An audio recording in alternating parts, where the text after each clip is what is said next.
intimate moments with our grown. It is Tequila Talks and Vodka Visits. And today we are we're back in our fancy glasses. We had them last week and we decided to stick with them because they taste so good. And they're big. Like, so you get a lot of business in these cups.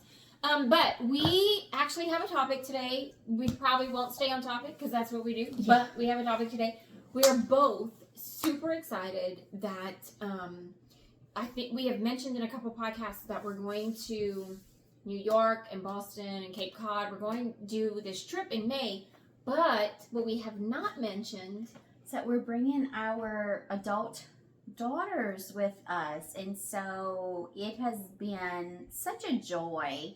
It's awesome to see those relationships just kind of transform and change, and knowing that our grown children who thought that we knew nothing over their teenage years, nothing, want to spend and choose to spend time with us and want to have and are excited about it. My daughter wants to style me for this trip, so she's like, "Mom, please." And just like for perspective, so Nikki's daughter is 20. She'll be 21 very soon, like right after the trip. Yeah. She'll be 21. So that's not a common age that you want to hang out with your mom.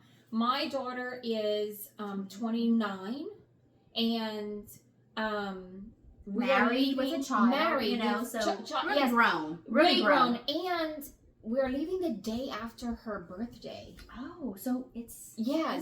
And she hates everything. I don't think she would be embarrassed that I'm saying this. This child, she's cynical. She's a cynical, but she hates everything. I do have another daughter that like follows me around. That is never this far from me. And, God bless her. I love her. All of my children are different. I do have one that constantly follows me around.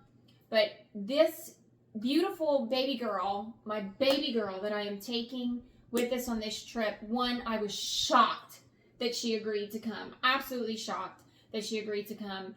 Because, again, she is married. She has a 2-year... The baby will just be 2 years old when we leave. She has a full-time job. A full-time job. Like, she's got all these things and all these obligations. And the fact that she's going to come and do this with us is phenomenal. It's so awesome that you get to a point where women out there that are struggling, if you have a preteen or a teenager. Which I have a preteen as well. I have a 12-year-old. And as much as she loves me, we're not there yet. I've raised 4 daughters. I had 3... It's kind of complicated, but 3 daughters in my house all the time, full time. And it was hard. There were times... Hormones are horrible. Attitudes. And this particular... My baby girl, I love her, and she knows that I say this, but there were times when I legitimately thought she would kill us in our sleep. Like, just that's... our relationship got to that point, and I never in a million years thought she would voluntarily want to spend time with me or go with me anywhere. Stuck with you on a plane, in a hotel room. When I call her to go shopping, she'll come sometimes because I'm paying. Yeah. But even if I call her to go do something, sometimes she'll say no because I know what it's like to go with you. You say that we're going to X, and we end up at ABC through X. Yes. And she's like, no, I don't want to. And she'll tell me straight up. She's not afraid to hurt my feelings. She will say, I don't want to spend that much time with you. So the fact that she's doing this weekend is just remarkable. So all you women out there and men even, you've got some girls, some preteens, teenagers, and we're not to the trip yet. We're still a few months early in the year. We're a few months out. So, a lot could happen. Maybe we're prematurely excited, but I'm excited that she agreed to come. I'm excited about this whole thing. Relationships change so much. The change in me and my daughter's relationship has been just so eye-opening. Especially in the last year. She's maturing. She's finding herself. She told me not that long ago that if I was not her mom, that she would want to be my friend. That's probably one of the biggest. That's the that biggest she would hang compliment. out with me. That's the biggest I guess compliment. cool. Yeah, I've never been the cool. mom. I have never been cool. Cool is not a word used to describe little old me, because I'm very uptight and by the book kind of girl, and I'm relaxing as I'm getting older, and I think that she is seeing that I'm relaxing and I'm just kind of accepting life as it happens rather than trying to control it every step of the way. But a huge compliment to know that I love it. she likes me. I love it. She joined me and my girlfriends for Pokino the other night, and she's like, sign me up. I want to come every time. She wants to hang out with me and my friends, and I'm here for it. And another sidetrack, because Nikki won't say this, I'm going to say this. Her daughter is this is not a nerd that can't. Her daughter is gorgeous. I'm going to probably, like, if I can get her permission, I'm going to flash her pictures so that I'm you still can. her mom. Yeah, You well, don't need there's her permission. Yeah, she's a minor still, kind of. She's not 21 all the way. Yeah. So anyway, we'll flash her picture just to give you an idea. She is. I think she's beautiful. She is I beautiful. think She's she is absolutely just beautiful. She's got a very pleasing personality. She's very easy to get along with. So it's not that she's she's not stuck with her mom. That's not it at all. And so that's a big deal. When you're 20, that's a big deal. Yeah. I had one, maybe two children that would. Boys are different. My little boy, I think probably your boy, My same. boy. The boys will never not want to be with their mom, I think.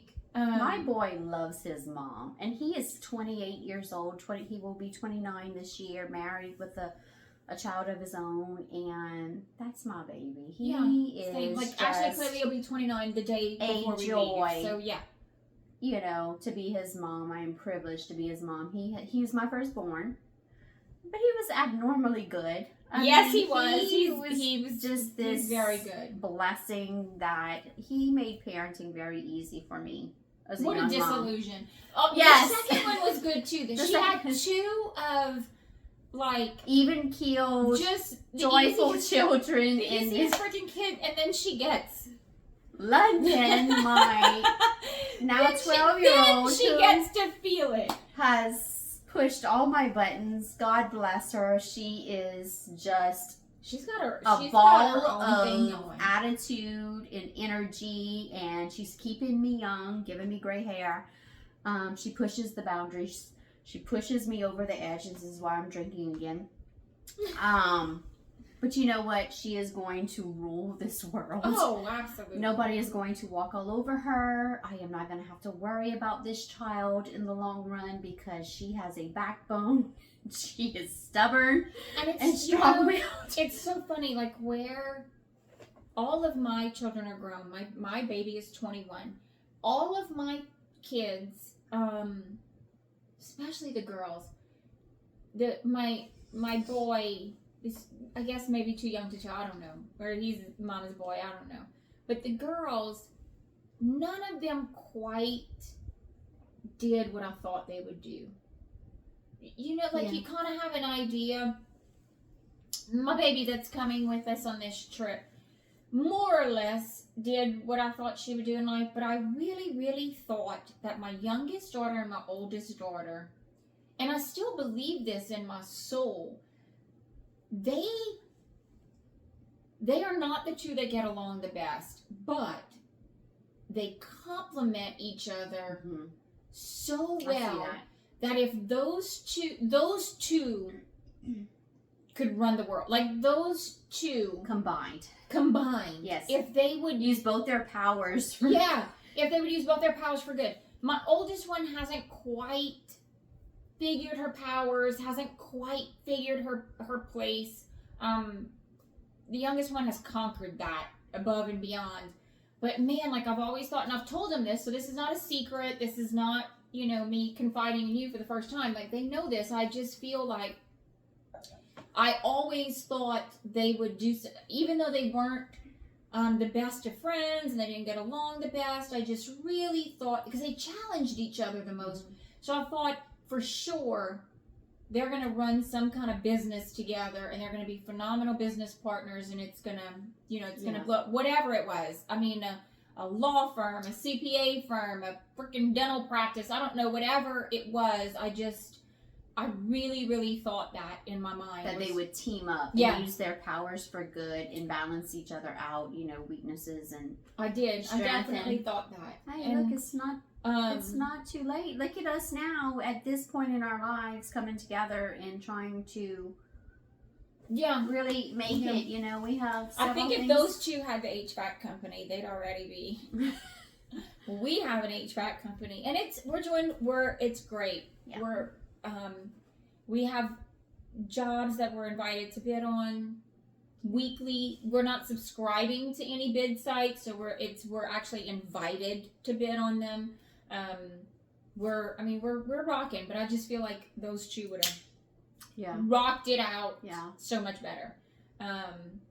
We don't drink on the job, by the way. I think I said that in a previous podcast. But we're not working right now. I like to throw that We're not working right now. Not working right now. I'm not going to check on a job right now. None of the above. This is actually, pre-party for us to go out and do something fun later. Yeah. So, always a pre-party. Girlfriends hanging out. We just enjoy each other. And we always have a good time. And our conversations kind of always turn to something on the serious side, but there's always laughter. And, I found my friend that I can have those really deep conversations with, and I'll learn something, but I'll also cry from laughing. The moments, because I never know where our conversations will take us. And that's kind of why we decided to sit in front of this camera and invite you guys to join in, because it'll only get better from here, guys. It only gets better from here. And we do, just as a reminder, our YouTube page does not just have our podcast. You can see some of our other adventures, some of our other videos, our outtakes, bloopers, etc., all on our YouTube page. But today we're just really focusing, don't give up, moms. I know there's probably, or I don't know, I hope that there's a lot of moms that are relating to this content.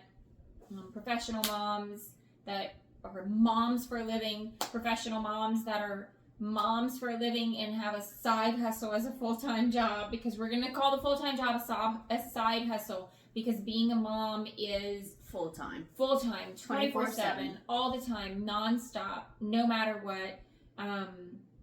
I'm sure we all remember back in the day when we were like calling your mom's secretary. Can I talk to Miss Sally, please?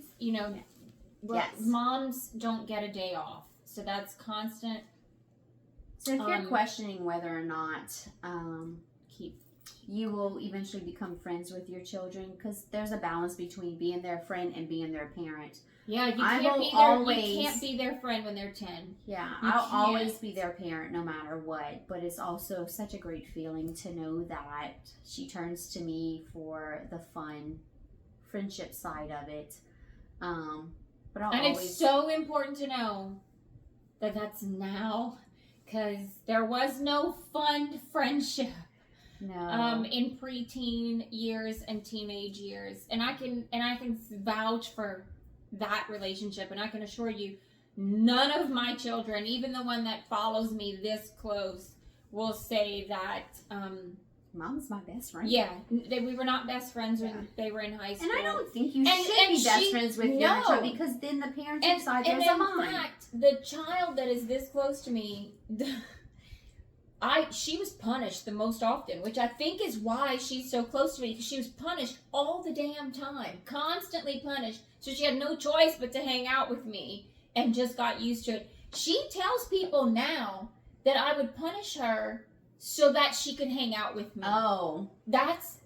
She's like, everybody. Because you needed her as your friend. The other kids got away with stuff because Mom didn't really like them, and Mom didn't want them around, but she would catch me and punish me just so to force her to spend time with you. So she had to stay with me because, Dad was hunting or fishing or working or whatever Dad was doing. So I had to stay with Mom. So that's her claim to fame, that she was so loved and admired that I you would wanted her all to that I would yourself, just- and you were just yes, holding her close to that's your breast. right. And So I would just go out of my way to Yeah. punish her and trap her and catch her in things. it must have been so horrible, because now she Yeah. just does not want to go off and do her own thing. She wants to be next to mom and spend I as know. much time the, with you. The sound of my butt hitting the toilet seat is the exact sound of me calling her name. And she's multiplied. So now there's two of them that just follow me everywhere. She has multiplied. So yeah, that's what happens. They multiply and come back. Yeah. No, I'm not there with my girls yet. My son lives a state over, about 6 hours away. So I don't quite have that same thing. But I tell you what, the conversations that he and I have, he'll call me at least once a week. We'll FaceTime so I can see the grandbaby, but just the conversations, and if he has something good happening or a possibility of something good, he calls me and, Mom, I wanna bounce this off of you. What do you think? Give me your advice. I kind of already know what you're gonna say, but I want and that's just such a huge compliment to me that yes, I did something right. Because as a mom and as a parent, we have that guilt factor. And we're always questioning, are we doing the right thing? Are we making the right decision for our kids? And so many times I have thought, I am failing at this job. I was not born to be a mom. My kids are grown, and I still think it. I still think I failed them all. Yeah. They're all going to be in years and years of counseling. I've ruined their lives. I mean, it's no secret. My kids know that. Like, when I was a teenager, my desire was not to have children or get married. I wanted to move away to a big city because I come from a one red light small town in Louisiana, and I wanted big city living. I wanted a career. I wanted my name to mean something. I just wanted to take the corporate world by storm, and God said, no, I have different plans for you. I'm going to make you a mom. ×3, and I have no regrets. I love my children, but it did not come naturally for me, especially the first time in. By the time number 3 rolled around at 37 years old, my surprise baby, much more relaxed, much more at ease. Ready. I felt that I was a better mom to my extra child, because she's extra on so many levels. Which I needed to be a better mom to be able to handle her. You had to step it up a notch. She brought a whole new. If she would have come first. Oh, I love you, baby girl. I love you. Would not change you for the world. But those first few years, the tantrums were tough, but there were so many loving moments in that time, and so smart. That little girl was so quick. I mean, quick. She would just put us under the table with her comebacks, and we're like, how do you know? How do you do so, yeah, it's a true testament as to much as I have grown as a woman and as a mom, to have my kids want to spend time with me in their adult lives. You just turned motherhood into a corporate adventure. And, I mean, that's what we do. I don't think we change. I think for the most part, we're the same, but our options change. Yes. I make better choices now because I have better options, and because you get some experience. So you get some experience so you know what options don't work. Mm-hmm. But if you... Life lessons. Yeah, but some if you very hard learned. If you lack that experience, you're gonna make the same stupid decision at 50 years old that you would have made at 20 if you wouldn't have made it at 20. Because you gotta have... Yes. If that's what if that's your personality, if you got to go through it. And so I don't think we change. I don't even think our kids change. I think the things around us change, our options change, other things change. I don't know. I think we become much more reasonable. Well, some of us do. I am a very logical person, which we were just talking about that. Yeah. There's two friends. There's a I'm not psychological, one's psycho, one's logical. I'm not logical. I'm a very logical person, and if it doesn't make sense, then it's not for me. Logic has, in my mind, Which also means boring. Let's get it. Let's call a spade a spade. In my mind, Enter Roz, who brings the psycho to my life. but in my mind, logic is numbers. Like, numbers are logical, but I can't do it. Numbers, I know they make sense. I know that they are what they are. They are fact. And I believe in fact. I believe in science. I'm a science-based Well, according gal. to what's going around today, 2 + 2 doesn't necessarily equal 4. Okay, well, that's We're not going to go into that, but you know. So, but I'm not logical, and I'm not toe in the water. She is diving in, not even checking for sharks. Dive in the water. We're gonna hope for the best. Yes. I'm gonna come out. I might come out like gasping or for air, a leg missing from shark bite. Or I might come out. Oh, it was shallow and I hit my head. I don't know, but I'm diving all the way in. For better or worse, I'm diving all the way in. And I'm a toe in the water kind of girl, so I am very cautious. I look, need I to spilled on the floor. And I spilled, and the little bit of logical me wants to clean that up, and I will, but not this second. So it's just gonna stay on the floor right this second. Yeah, I'm not the thinker, and I'm not sure if I have. I was about to lie. You are a thinker. You're not an analyzer. You're a thinker. You're a creative thinker. You come up with the ideas, and then you're like, Nikki, can we make this happen? I want to say that there was a part of me that used to be more cautious, but that would be a lie. When was that? Yeah, that would be a lie. Didn't happen. That didn't happen. I want to believe in my mind that it happened.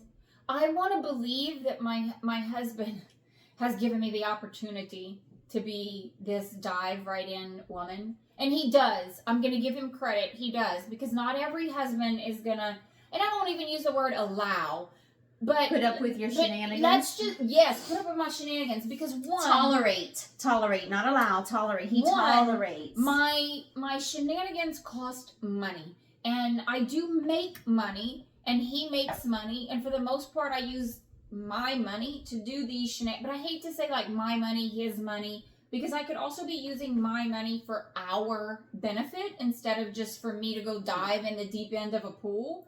But he's never said a word about it. He doesn't care how I use our money or my money or whatever.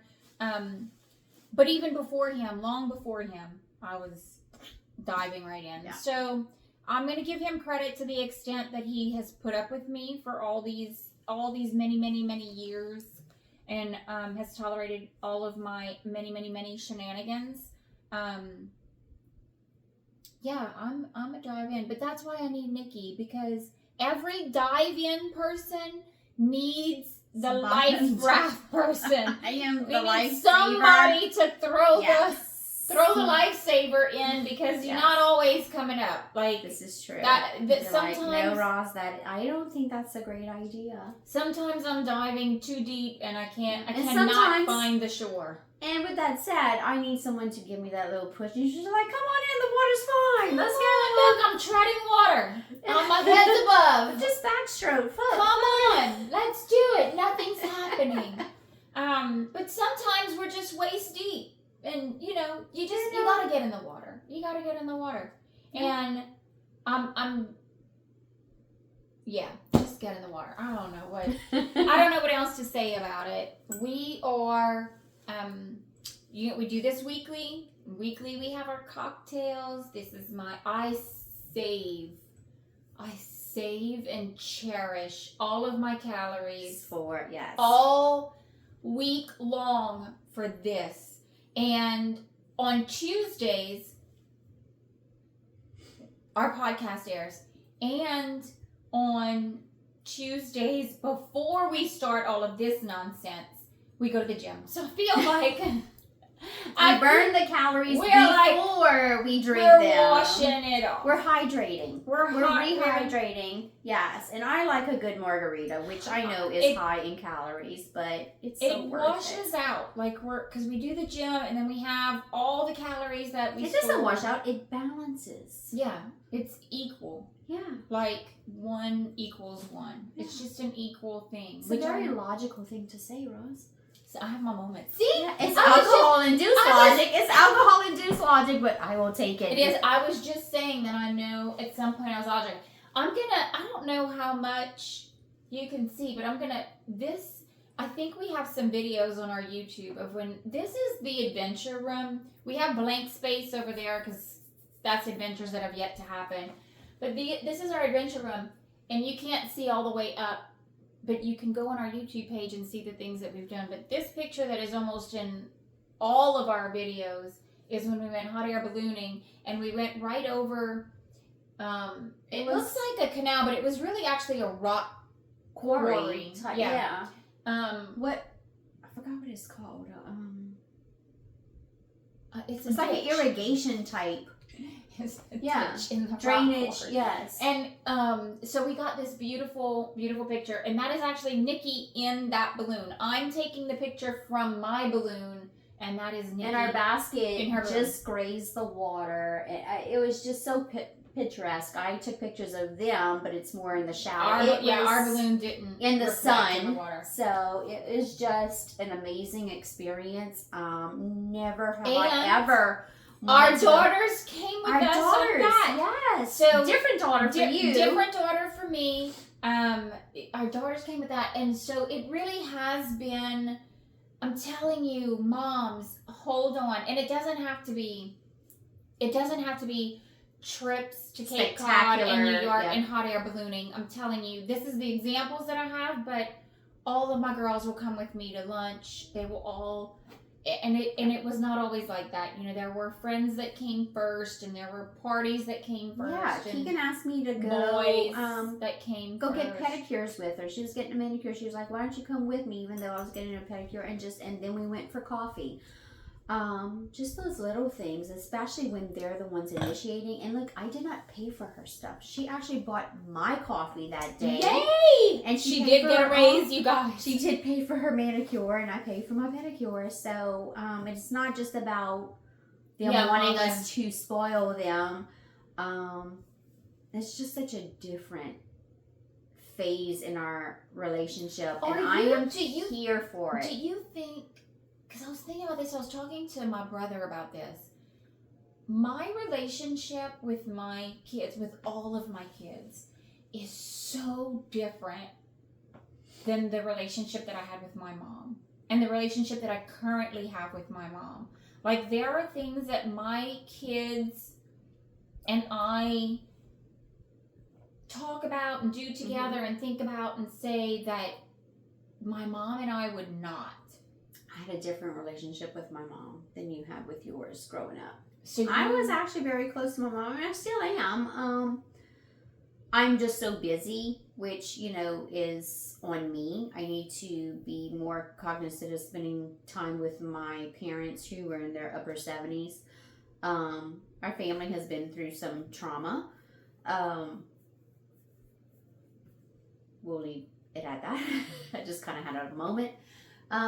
But no, I was actually very much a mama's girl. We were very close. I was her third child, coming after 2 boys, her oldest daughter. And I was I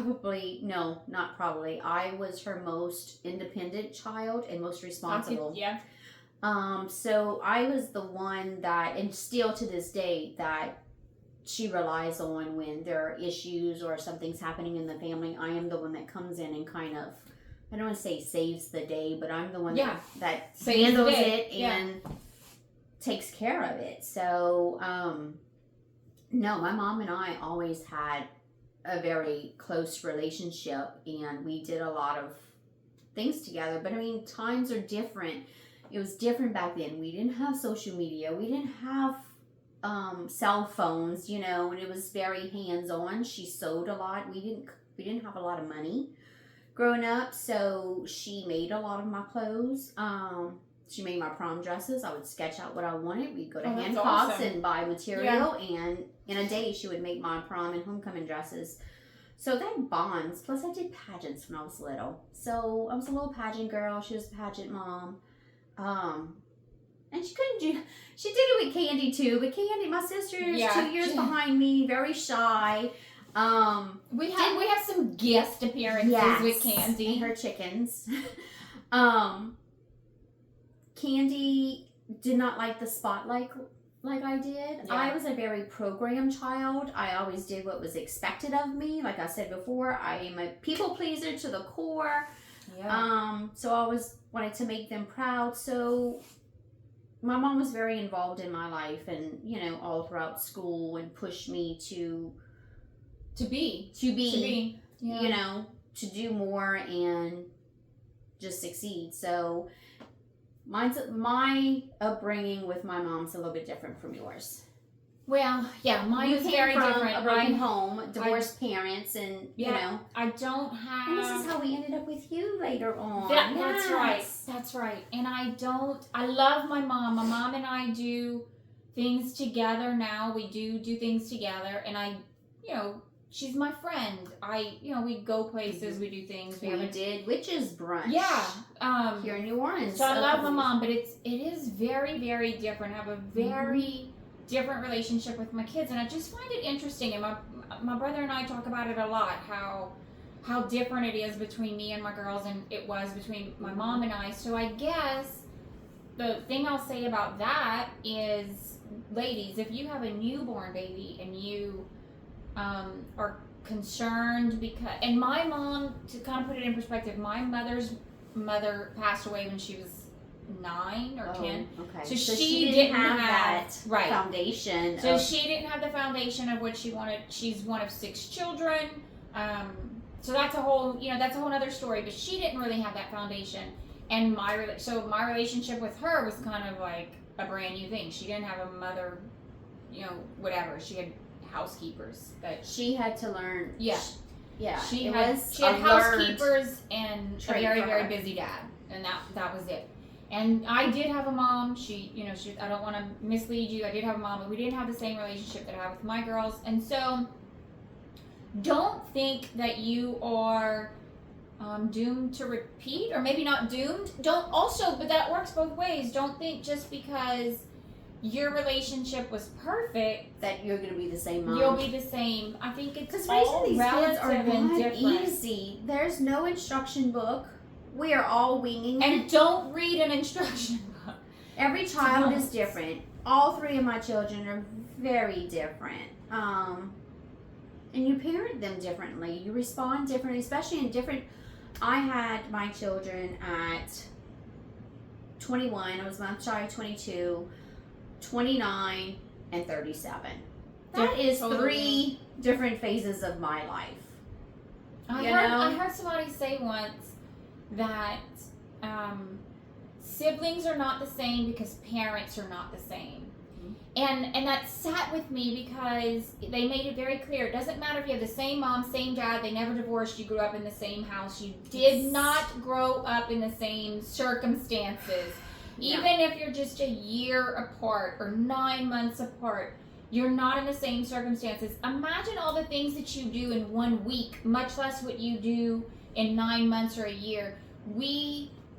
I think people are fundamentally the same, but again, the options around you and your opportunities change with time, and so thus your actions can change with time, and so none of your children are going to be the same. My girls, all 3 of my kids are 8 years apart. I know it's crazy. Was not playing that way. It's just the way things happen.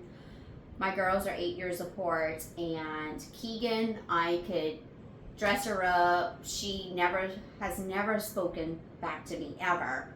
Even in 20 years. Yeah, I can see that. She did not question when I said, okay, you're going to wear this and we're going to go here. Not a problem. Well, enter London. And, one time we went to the store and she is dressed like a unicorn. She looks like a walking unicorn. She has the makeup down here and, and we're going out and she's wearing a tutu, and and Keegan's like, you would have never let me leave the house like that. And I'm like, I pick my battles with this one. I am tired. It's not worth the fight. Everybody knows London's strong personality. They think she's cute. They all know, I'm like, I just can't.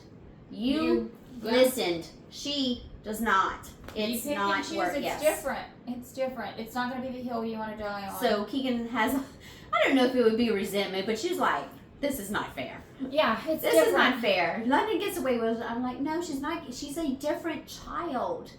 You were nothing like this. I can say that I don't even know what color the shirt. I would say my pants are black, and she would come back and they're contradict me, and so it is what it Everybody, is. I say, don't read any parenting books. There is no, and I say that as a person that I wrote many articles. You wrote parenting articles. For a parenting magazine. Don't think that because you read a parenting book this is how you're going to raise your kid. So even if you have read my published articles about raising your children, it worked for my kids. Yes. It doesn't mean that it works for everybody's kids. And these articles come from different experiences, things that have already happened. That's right.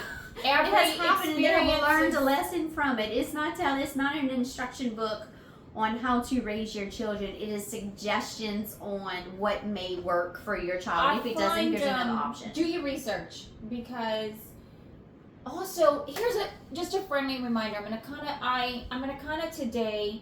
We don't have a rule book here, so every day it's different. We're just adults adulting and doing our best. I'm gonna kind of give you this little best piece of advice. Parents out there, take this with you, sleep with it, know it, consider it every time something happens. You are a very minute percent of your child's life. You think that you are a huge percent because they are such a huge percent of your life, but you are not. They leave your home early in the morning. They are surrounded by friends, teachers, social media now, everything you can imagine, not you. Your influence in their life is so small and so minute. You cannot let guilt worry you and burden you, because they don't learn everything from you.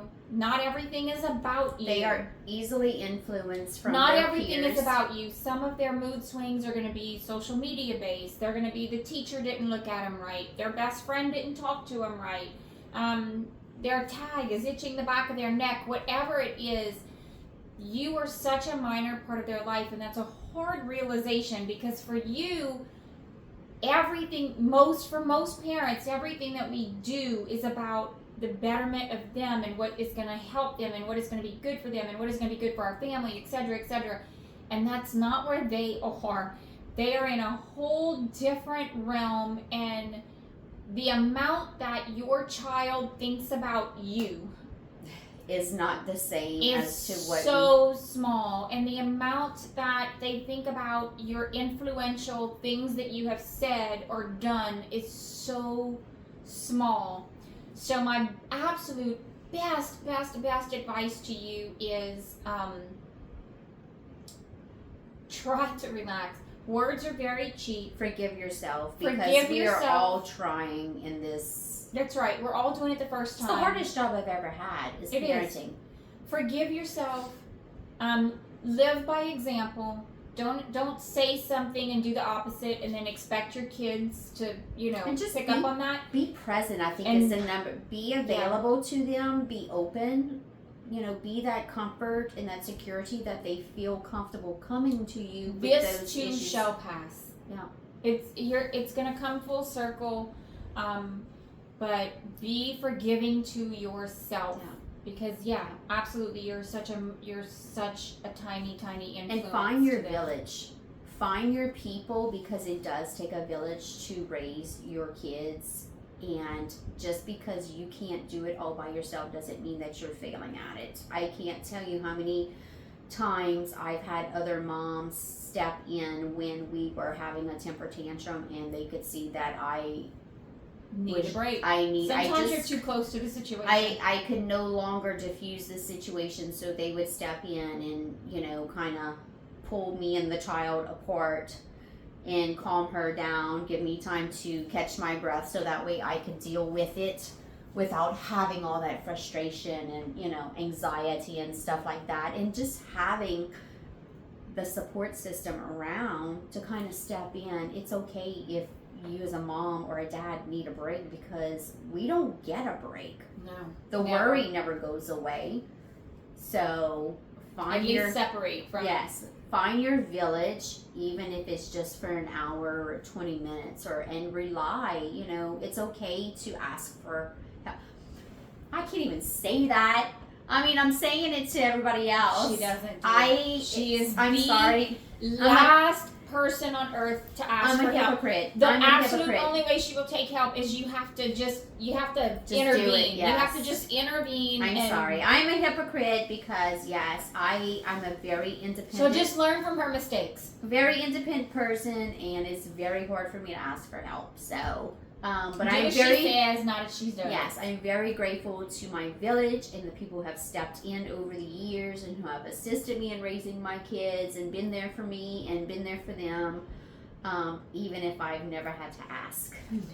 They have voluntold me. Voluntold, that's right. Yes. So, thank you so much for tuning in. Again, subscribe, like us, do all those magical things so that you can continue to hear us babble about anything and everything. Yeah, nothing and everything. Thank you so much. Have a fantastic week. Happy Tuesday.